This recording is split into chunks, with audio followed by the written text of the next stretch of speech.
নমস্কার বন্ধুরা, চলো যাই ফিরে ছোটোবেলায় তোমাদের সবাইকে স্বাগত। আমি কাকলি। আজ শোনাবো শিশির বিশ্বাসের গল্প লাশঘর। হরে কৃষ্ণ সৎকার সমিতির গাড়িটা যখন দি হেভেনের সামনে এসে দাঁড়ালো, রাত তখন 8:30। কলকাতা শহরে সন্ধে রাত বলা যায়, তবে আজকের কথা অনেকটাই আলাদা। সকাল থেকেই টিপটিপে বৃষ্টি, সেই সাথে মাঝে মধ্যেই ঝোড়ো হাওয়া, এক কথায় দুর্যোগ। দিনটা তবু কিছু ভালো ছিল, সন্ধে থেকে বৃষ্টির তেজ আরও বেড়েছে। অগত্যা সরু গলিটা প্রায় শুনশান। জনমানুষ তো ছাড়, একটা বাইক বা গাড়িও নেই। ভরসা বলতে কর্পোরেশনের গোটা কয়েক টিমটিমে বাতি। এই বাতলার রাতে তাতে অন্ধকার দূর হয়েছে সামান্যই।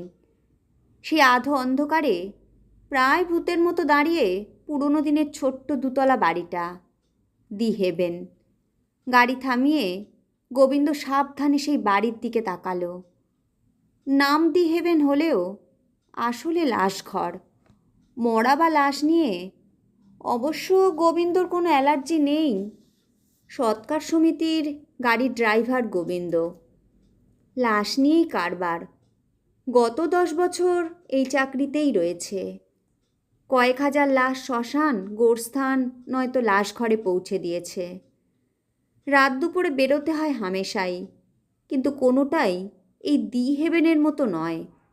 সেই 10 বছর আগে এক রাতে প্রথম যেদিন এখানে লাশ জমা করতে এসেছিল, সেই অভিজ্ঞতা আজও তাকে তাড়া করে বেড়ায়। জরুরি তলব পেয়ে সেদিন হসপিটাল থেকে এক লাশ নিয়ে যখন এই বাড়িতে পৌঁছেছিল, রাত প্রায় 1:30। আধা সাহেব পাড়া ভেবেছিল পথে নিশ্চয়ই লোকজন থাকবে, কিন্তু কোথায় কি! প্রায় নির্জন রাস্তায় পুরনো বাড়িটা প্রায় ভূতের মতো দাঁড়িয়ে। ভারী কাঠের দরজা ভিতর থেকে বন্ধ। গোড়ায় তো মনে হয়েছিল বোধহয় চিনতে ভুল হয়েছে, কিন্তু ভালো করে নজর করতে ভুল ভাঙল। ভারী দরজার একপাশে ছোট্ট এক নেম প্লেট, আরও ছোট্ট করে লেখা দি হেভেন। পাশে কলিং বেলের সুইচ। সামান্য ইতস্তত করে সেই সুইচে চাপ দিয়েছিল। তেমন বড় বাড়ি নয়, বাইরে থেকে আওয়াজ পাওয়ার কথা, কিন্তু কিছুই শুনতে পেল না। কোড়ায় তো মনে হয়েছিল বেল খারাপ, তবু দরজার কড়া নাড়বার আগে ফের একবার সুইচ টিপতে যাবে। প্রায় বিনা নোটিশেই মস্ত দরজাটা ক্যাঁচ করে খুলে গেল। দরজার ওপাশে আধো অন্ধকারে দাঁড়িয়ে রোগা পাতলা একটা মানুষ। মাথায় কদম ছাঁট চুল, হলদে ফ্যাকাশে শরীরে, পোশাক বলতে ছোট্ট একটা শর্টস। আধো অন্ধকারেও লোকটার হাড় সর্বস্ব বুকের পাঁজরা গুনে নেওয়া যায়। গোবিন্দ রোগা পাতলা মানুষ কম দেখেনি, কিন্তু এমন আগে দেখেছে বলে মনে করতে পারল না। আধো অন্ধকারে লোকটা যেভাবে স্থির হয়ে ওর দিকে তাকিয়েছিল, বেজায় ঘাবড়ে গিয়ে গোবিন্দ পিছিয়ে গেল কয়েক পা। দেখে লোকটা অন্ধকারে দুপাটি দাঁত বের করে নাকি সুরে বলল, man, why are you worry? I Joseph Smith. সেই কথায় প্রায় যেন ধরে প্রাণ ফিরে পেয়েছিল গোবিন্দ। হ্যাঁ, দি হেভেন নামে এই লাশঘরের মালিক জোসেফ স্মিথই বটে। তবু কথা বলতে গিয়ে বার কয়েক ঢোক গিলতে হলো। দু এক কথায় বিষয়টি ব্যক্ত করার পরে লোকটা গলা সামান্য ঝেড়ে নিয়ে বলল, ফোনে তোমার কথা খানিক আগে জানিয়েছে, তা কাগজপত্র এনেছো? গাড়িতে কাগজপত্র ছিল। ফিরে গিয়ে গোবিন্দ সেগুলো এনে দিল। অন্ধকারেই লোকটা মিনিট কয়েক কাগজের ওপর চোখ বুলিয়ে বলল, ঠিক আছে, তুমি ভেতরে গিয়ে বসো, আমি লাশ নিয়ে আসছি। দরজার ওধারে প্রায় ঘুটঘুটে অন্ধকার। এই মাঝরাতে ওই অন্ধকারের লাশঘরের ভিতরে একা যাবার কথা শুনে প্রায় আঁতকে উঠে গোবিন্দ যথাস্থানেই দাঁড়িয়ে রইল। ওদিকে জোসেফ ততক্ষণে লম্বা পায়ে লাশ গাড়ির পিছনের দরজা খুলে এক টানে স্ট্রেচারের অর্ধেক বের করে ফেলেছে। এই অবস্থায় ট্রলিতে করেই লাশ নিয়ে যাওয়া হয়, কিন্তু তেমন কিছু নেই দেখে গোবিন্দ যখন ভাবছে স্ট্রেচার ধরার জন্য হয়তো ডাকবে, সেই সময় লোকটা হঠাৎ ধাঁ করে লাশটা পাঁজা কোলা করে তুলে ফেলল। তারপর সামান্য কুঁজো হয়ে লম্বা পা ফেলে দরজা দিয়ে ঢুকে পড়ল। অগত্যা পিছনে ছুটতেই হলো গোবিন্দকে। কাগজে সই করে বডি রিসিভ না করা পর্যন্ত ছুটি নেই তার। দরজা পার হয়ে অন্ধকারে কয়েক ধাপ সিঁড়ি, উঁচু এক চাতালে উঠে বাঁ দিক ঘুরলেই আর একটা দরজা, পার হলেই বড় এক হলঘর। ভিতরে টিমটিম করে একটা মাঝারি পাওয়ারের হলদে বাতি জ্বলছে। সেই সামান্য আলোয় অত বড় ঘরটায় প্রায় গা ছমছম পরিবেশ। কাঠের মেঝে হলেও ভিজে শ্যাওলা ধরা স্যাঁতস্যাঁতে দেওয়াল, ঝাঁঝালো ওষুধের গন্ধ। গোবিন্দর সারা শরীরটা কেমন শিরশির করে উঠল। সে তাড়াতাড়ি ঘাড় নামিয়ে জোসেফের দিকে দেখল। খালি গায়ে লিকলিকে চেহারার লোকটা ততক্ষণে কাজে লেগে পড়েছে। ঘরের মাঝে বড় এক টেবিলে বডিটা রেখে টর্চের আলোয় চোখের পাতা উল্টে তীক্ষ্ণ দৃষ্টিতে দেখছে। এরপর অদ্ভুত কায়দায় চ্যাপটা এক চিমটে দিয়ে দুই ঠোঁট উল্টে দেখে নিয়ে এক গাল হেসে বলল, না, হাসপাতাল পার্টির কাছে যত্নেই ছিল দেখছি। দিন চারেক ভালোই থাকবে এখন।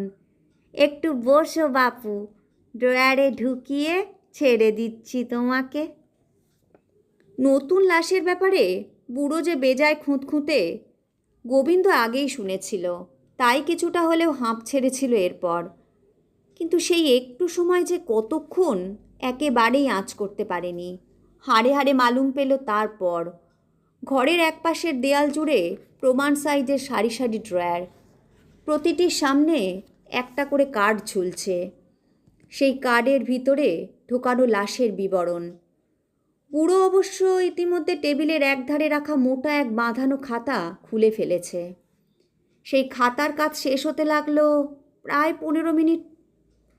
তারপর টেবিলের লাশ ফাঁকা এক ড্রয়ারে ঢুকিয়ে সামনে লেবেল ঝুলিয়ে দিয়ে যখন কাগজে সই করে দিল, নয় নয় করেও 1.25 ঘন্টা সময় পার হয়ে গেছে।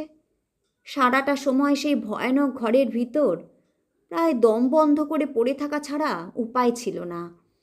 সই করা কাগজ ফেরত পেতে তাই আর এক মুহূর্ত দেরি করেনি।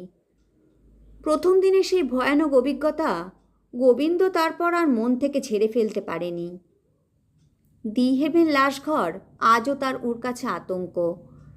শুধুমাত্র এই কারণেই অনেকবার ভেবেছে ছেড়ে দেবে কাজটা, কিন্তু চেষ্টা করেও বিকল্প একটা ব্যবস্থা না হওয়ায় ছাড়া হয়নি। দি হেভেন লাশঘরে আগে বেশি কাজ পড়তো না অবশ্য, মাসে এক আধবার। তবু সেই আশঙ্কাতেই সিঁটিয়ে থাকত। দুর্ভাগ্যই বলতে হবে, ইদানিং প্রায় আসতে হচ্ছে। আসলে দিনকাল পাল্টে গেছে। দিনের মধ্যে সৎকার আজকাল অনেক ক্ষেত্রেই হয় না। ছেলেমেয়েরা বাইরে থাকে, বিদেশ হলে তো কথাই নেই, আসতে 3-4 দিন লেগে যায়। অগত্যা দি হেভেনের মতো লাশঘরই ভরসা। এই যেমন আজ সকাল থেকেই ঝড় বাদল, এক কথায় দুর্যোগের দিন। সারা দিন কোনো ডাক না আসায় ভেবেছিল বাঁচা গেল বোধহয়। কিন্তু ঠিক সন্ধ্যের মুখেই বেজে উঠল ফোন। ধরতেই ওদিক থেকে সৎকার সমিতির ম্যানেজার হারাধন নন্দীর গলা। লাশ আনতে হবে কল্যাণীর ওদিকে এক হাসপাতাল থেকে, পৌঁছে দিতে হবে দি হেভেনে। শুনেই গলা প্রায় শুকিয়ে গিয়েছিল। এই সন্ধ্যের আগে গ্যারেজ থেকে গাড়ি বের করে অত দূর পৌঁছতে সময় লাগবে যথেষ্টই। তারপর লাশ নিয়ে ফিরতেও সময় কম নয়। কাছুমাছু হয়ে বলেছিল, আজকের রাতটা বাদ দিলে হয় না হারাধনদা? এই জলকাদার পথ, কথা দিচ্ছি কাল ভোরেই বের হয়ে পড়ব। তাতে প্রায় ধমকে উঠেছিল হারাধন নন্দী। খেপেছিস? একেই দিন চারেকের পুরনো বডি, ছেলে আমেরিকায় থাকে, কথা ছিল আগামীকাল এসে পড়বে, বডি তাই হাসপাতালেই রাখা ছিল। ছেলে হঠাৎ খবর পাঠিয়েছে কি গোলমালে তার আসতে আরও দিন চারেক লাগবে। এদিকে আর এক বিপত্তি, যে হাসপাতালে বডি ছিল তাদের মেশিনে গোলমাল, গতকাল থেকে ঠিকমতো কাজ করছে না, জানিয়ে দিয়েছে বডি তারা আর একদিনও রাখতে পারবে না। দেরি না করে রওনা হয়ে পড়। অগত্যা ঢোক গিলে গোবিন্দ বলেছিল, বাড়ির লোকজন কেউ থাকবে তো দাদা? বাড়ির লোকজন? হেসে উঠল হারাধন নন্দী। ওল্ড এজ হোমের পার্টি, বাড়ির লোক পাবি কোথায়? অসুস্থ হয়ে পড়তে তারা হাসপাতালে ভর্তি করে খালাস, এখন দায় আমাদের। কথা না বাড়িয়ে ম্যানেজার হারাধন নন্দী লাইন কেটে দিয়েছিল। এরপর গোবিন্দ আর দেরি করেনি। লাশের বাড়ির লোক নেই মানেই পুরো দায়িত্ব তার ওপর। অগত্যা দেরি না করে বের হয়ে পড়েছিল। এই ঝড়জলের দিনেও বডি নিয়ে রাত 8:30টার মধ্যেই পৌঁছে গিয়েছিল দি হেভেনের দরজায়। বৃষ্টির বেগ মাঝে সামান্য কমলেও ফের বাড়তে শুরু করেছে। দেরি করা যায় না। গাড়ি থেকে নেমে গোবিন্দ দরজার বেল টিপল। দি হেভেনের দরজায় বেল টিপে বেশিক্ষণ অপেক্ষা করতে হয় না। সেই প্রথম দিনের মতো মিনিট দেড়েকের মধ্যেই খুলে যায়। আজ সময় একটু বেশিই লাগলো। 5 বেল টেপার পরে ঘটাং করে দরজা খুলে যে মানুষটা উঁকি দিল, তাকে একেবারেই আশা করেনি গোবিন্দ। জোসেফের ছেলে টমাস। বাবা না থাকলে কখনো ডিউটি সামলায়, টমাস একেবারেই উল্টো স্বভাবের, সব দিক থেকেই। বেটে খাটো গাঁট্টা গোট্টা চেহারা, নেশায় চুর হয়ে থাকে, ব্যবহার মোটেই ভালো নয়। ওর অর্ধেক ইংরেজি বুঝতে পারে না গোবিন্দ, তাই পারতপক্ষে বেশি কথা বলে না। গোবিন্দ তাড়াতাড়ি হাতের কাগজপত্র তার দিকে বাড়িয়ে দিতে যাবে, টমাস হঠাৎ খেঁকিয়ে উঠল। ঘরে জড়ানো গলায় যা বলল তার অর্থ, এখানে জায়গা নেই বাপু, সব ড্রয়ার ভর্তি হয়ে রয়েছে, ভেগে পড়ো। খানিক চেষ্টায় টমাসের কথার অর্থ বোধগম্য হতে গোবিন্দর মাথায় যেন আকাশ ভেঙে পড়ল। কি সর্বনেশে কথা! ঢোক গিলে কোনো মতে বলল, তবে যে ম্যানেজারবাবু এখানে লাশ পৌঁছে দিতে বললেন, নিশ্চয়ই কথা বলে নিয়েছেন। কি জানি, হয়তো বলেছিলেন, কিন্তু এখন জায়গা নেই, আর অন্য কোথায় দেখো। বলতে বলতে টমাস যেভাবে খেঁকিয়ে উঠল, 2 পা পিছিয়ে এলো গোবিন্দ। 2 চোখ টকটকে লাল, সন্দেহ নেই নেশাটা কিছু বেশি হয়ে গেছে। এমন আগে দেখেনি। এই অবস্থায় টমাসের সঙ্গে আর কথা চলে না। গোবিন্দ পকেট থেকে মোবাইল বের করে ম্যানেজার হারাধন নন্দীকে ফোন করল। কপাল একেই বলে। লাইন পাওয়া গেল না, নট রিচেবল। সম্ভবত এই ঝড়জলের রাতে ওদিকে টাওয়ারের কোনো গোলমাল। বার কয়েক চেষ্টা করে শেষে থামতেই হলো। মোবাইল ফের পকেটে চালান করে গোবিন্দ গাড়িতে উঠল এবার। এমন আগেও হয়েছে, তবে সে দিনের বেলা। আজ সব দিক দিয়েই গোলমাল। একে এই দুর্যোগের রাত, তার উপর ম্যানেজারকেও পাওয়া গেল না। ভাবতে গিয়ে অন্য এক জায়গার কথা মনে পড়ে গেল। বৃষ্টির তেজ ক্রমশ বাড়ছে। অযথা দেরি না করে গাড়িতে স্টার্ট দিল গোবিন্দ। গাড়ি ব্যাক করে বড় রাস্তায় পড়েছে। হঠাৎ পকেটের মোবাইলটা বেজে উঠল। নিশ্চয়ই ম্যানেজার বাবু। তড়িঘড়ি গাড়ি সাইড করে পকেট থেকে মোবাইল বের করে বাটন টিপেই কানের কাছে ধরল। হ্যালো বলতেই ওদিক থেকে পরিচিত সেই নাকি সুর। হ্যালো বাবু, তুমি বডি নিয়ে এসেছিলে নাকি? টেলিফোনের ওদিকে আর কেউ নয়, খোদ দি হেভেনের মালিক জোসেফ। হ্যাঁ, গিয়েছিলাম তো। হতাশ গলায় গোবিন্দ বলল, এই ঝড় জলের রাতে বডি নিয়ে কোথায় যাবে? চলে এসো এখানে, কুইক। ওদিক থেকে জোসেফের উত্তর, তবে তবে যে টমাস বলল জায়গা নেই। অবাক হলো গোবিন্দ। আরে ছাড়ো ওর কথা, পাওয়ার এতদিনের কারবার, গুডউইল দুদিনে লাটে তুলবে ছোঁড়া। তুমি চলে এসো বাবু। কথা শেষ করে লাইন ছেড়ে দিল জোসেফ। গোবিন্দ আর এক মুহূর্ত দেরি করল না, গাড়ি ঘুরিয়ে ফের ছুটল দি হেভেনের দিকে। দরজা খুলে জোসেফ ওর অপেক্ষায় বাইরে দাঁড়িয়েছিল। গোবিন্দ গাড়ি থামাতেই সেই আগের মতোই দুসারি দাঁত বের করে নিঃশব্দে হাসল। তারপর সেই পরিচিত স্বরে বলল, তুমি বসো বাবু, আমি বডি নিয়ে আসছি। রাতে এখানে এলে ইদানিং ভিতরে যায় না গোবিন্দ। বডির সঙ্গে কাগজপত্রগুলোই বুড়োর হাতে ধরিয়ে দিয়ে গাড়িতেই বসে থাকে। কাজ সারা হলে শৈশাবুত করে জোসেফই পৌঁছে দিয়ে যায়। কিন্তু আজ ঝড়জলের রাতেই নির্জন পথে একা গাড়িতে থাকতে ভরসা হলো না। ইতিমধ্যে গাড়ির পিছনের দরজা খুলে বডি তুলে নিয়েছে জোসেফ। বুড়ো ভিতরে ঢুকে মস্ত টেবিলের ওপর বডি নামিয়ে রাখতেই গোবিন্দ নরম গলায় বলল, একটু তাড়াতাড়ি ছেড়ে দিলে ভালো হয় স্যার, বাইরে ঝড় জলের যা। কিন্তু ওর কথা শেষ হবার আগেই বুড়ো প্রায় আঁতকে উঠল। এ যে প্রায় রটন বডি নিয়ে এসেছো বাবু। কড়া ওষুধ দেওয়া বডির অবস্থা যে ভালো নয় জানাই ছিল। গোবিন্দ কথা না বলে হাতের কাগজগুলো এগিয়ে দিল। সামান্য উল্টে দেখে জোসেফ হতাশ গলায় বলল, 4 দিন আগের বডি, রাখতে হবে আরও 7 দিন।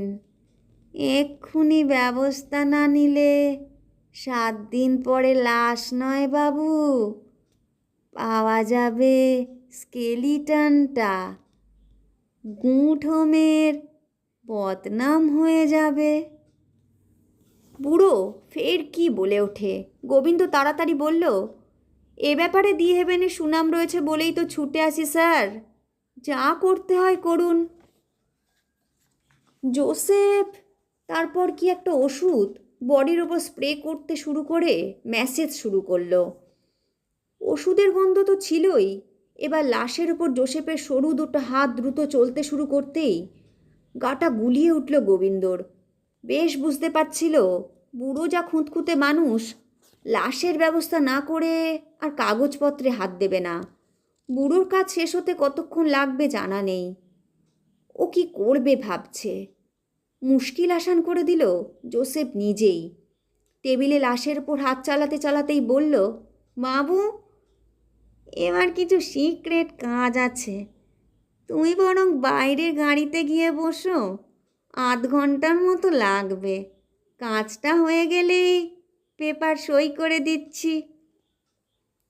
মরা লাশ সংরক্ষণের ব্যাপারে দি হেভেনের জোসেফের যে কিছু একান্ত গোপনীয় ক্রিয়াকর্ম রয়েছে জানা ছিল গোবিন্দর। সেই দৌলতে আতপচা লাশ 1 মাস পরেও মনে হবে 1 দিন আগের। বলা যায় বুড়োর এই হাতের কাজের কারণেই দি হেভেনের নাম ডাক। মুহূর্তে উঠে দাঁড়িয়ে গোবিন্দ বের হয়ে পড়ল ঘর থেকে। বলা যায় হাঁপ ছেড়ে বাঁচল। বুড়ো 8 ঘন্টার মতো লাগবে বলেছিল, কিন্তু একটু একটু করে প্রায় ঘন্টা দেড়েক পার হয়ে গেল। তখন ওদিক থেকে কোনো সাড়া শব্দ নেই দেখে আরও কিছুক্ষণ অপেক্ষার পরে গোবিন্দ গাড়ি থেকে নেমে দরজার সামনে এসে দাঁড়ালো। বেরোবার সময় দরজাটা সামান্য টেনে দিয়েছিল, সেইভাবেই রয়েছে। ঠেলে সরিয়ে ও ভিতরে দরজার সামনে এসে দাঁড়ালো। এই দরজাটাও হালকাভাবে টেনে দিয়েছিল, এখন ভিতর থেকে বন্ধ। ও বেল টিপবে কিনা ভাবছে, ভিতরে মানুষের আওয়াজ শুনতে পেল। কেউ উত্তেজিত গলায় কথা বলছে, কিন্তু ভারী দরজায় কারণে বুঝতে পারল না। বুড়োর কাজ এখনও শেষ হয়নি ভেবে ও ফের গাড়িতে এসে বসল। ঘড়ির দিকে তাকিয়ে দেখল রাত 10:30। আর কতক্ষণ এভাবে থাকতে হবে ভেবে না পেয়ে ম্যানেজার হারাধন নন্দীকে ফের ফোন করবে কিনা ভাবছে। ওই সময় মোবাইলটা বেঁচে উঠল।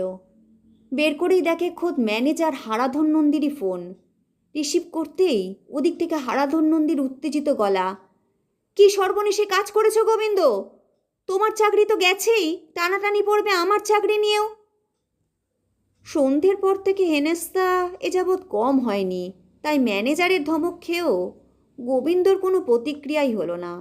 ঠান্ডা গলায় বলল, কেন, কি হয়েছে হারাধনদা? তুমি কোথায় এখন? বাড়িতে? বাড়িতে? বাড়িতে কেন? দি হেভেনের বুড়ো জোসেফের কাছে বডি জমা করে বাইরে গাড়িতে বসে আছি, এখনও কাগজ সই হয়নি। কয়েক মুহূর্ত ওদিকে কোনো কথা নেই।